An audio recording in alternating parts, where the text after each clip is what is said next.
गरीब राज है, पिछड़ा राज है, नवसर्जित राज है।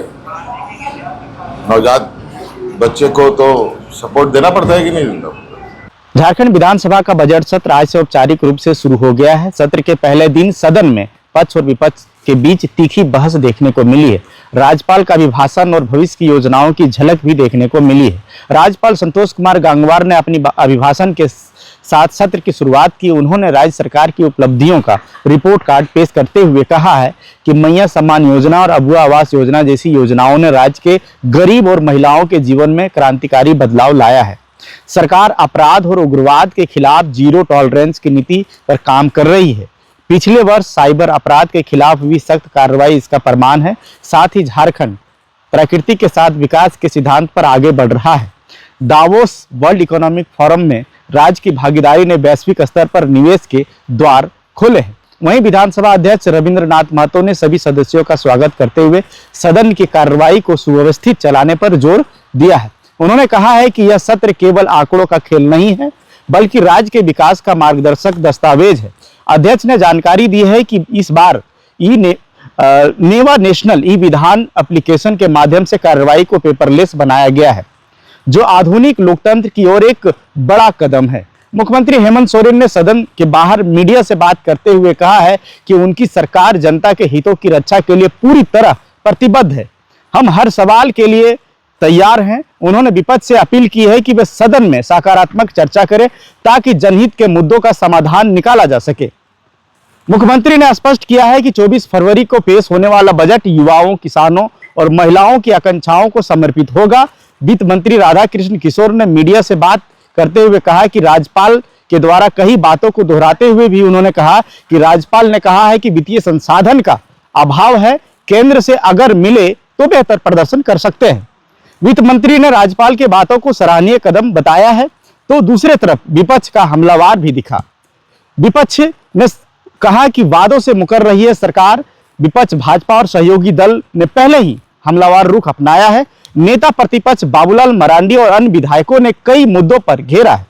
बजट सत्र का आगामी कार्यक्रम को देखा जाए तो 19 फरवरी राज्यपाल के अभिभाषण पर धन्यवाद प्रस्ताव और चर्चा और 20 फरवरी तृतीय अनुपूरक बजट पेश किया जाएगा।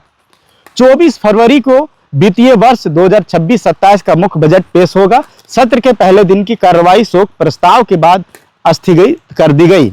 आने वाले दिनों में बजट पर चर्चा के दौरान सदन में और अधिक गहमागहमी होने के आसार दिख सकते हैं। सुनिए रिपोर्ट। पिछले वर्ष के बजट सत्र का आज पहला दिन हुआ और काफी शांतिपूर्ण ढंग से उस माहौल वातावरण के बीच में माननीय राज्यपाल महोदय ने अपने अभिभाषण को पढ़ा है और हमारे सभी माननीय सदस्य उनके अभिभाषण की जो पुस्तिका उन्हें मिली है उसका वो अध्ययन करेंगे, ताकि आने वाले 1-2 दिनों के अंदर जो महामहिम राज्यपाल जी के अभिभाषण पर वाद विवाद होगा तो अपनी बातों को रखेंगे। अगर किन्हीं को लगता है कि इस बिंदु पर आलोचना का स्थान बनता है तो सत्ता पक्ष की जिम्मेवारी होती है कि प्रतिपक्ष के मन में जो शंकाएं हैं महामहिम राज्यपाल जी के अभिभाषण के किसी बिंदु पर, तो हम उन्हें संतोषपूर्ण जवाब देंगे, उन्हें संतुष्ट करेंगे कि किन परिस्थितियों में या उनके द्वारा दिए गए भाषण सत्यता के ऊपर आधारित है। तो ये बात हम लोग करेंगे, ये हम लोगों की रणनीति भी है। और जहाँ तक महामहिम राज्यपाल जी ने जो कुछ भी कहा है, राज्य सरकार की उपलब्धियों के बारे में बताया है, तो उसमें एक चीज़ बहुत महत्वपूर्ण है। उन्होंने कहा है कि वित्तीय संसाधन का अभाव है और केंद्र से यदि हमें और सहयोग मिले तो बेहतर प्रदर्शन कर सकते हैं। जहाँ तक मैंने सुना है उसी के आधार पर मैं ये बात आपके सामने कह रहा हूँ। तो ये बात बिल्कुल सराहनीय है कि महामहिम राज्यपाल जी की पूरी सोच भावना झारखंड के प्रति है, तो उनके इस भावना का हम कदर करते हैं। स्वाभाविक है, गरीब राज है, पिछड़ा राज है, नवसर्जित राज है। नवजात बच्चे को तो सपोर्ट देना पड़ता है कि नहीं देना पड़ता। तो उम्मीद तो भारत सरकार से होगी ही।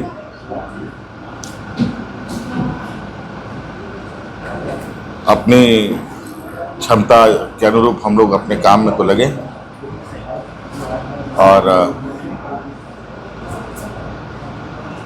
आवश्यकताएं कई है, चुनौतियां कई हैं, तो उसके लिए निश्चित रूप से कहीं ना कहीं एक बड़े भाई की भूमिका में अगर केंद्र सरकार है तो उसको ऐसे राज्यों पर, हम नहीं कहते हैं कि सिर्फ झारखंड की संदर्भ की बात हो, ऐसे राज्यों पर विशेष ध्यान देना चाहिए। इसी तरह की खबरों को देखने के लिए शुक्रिया।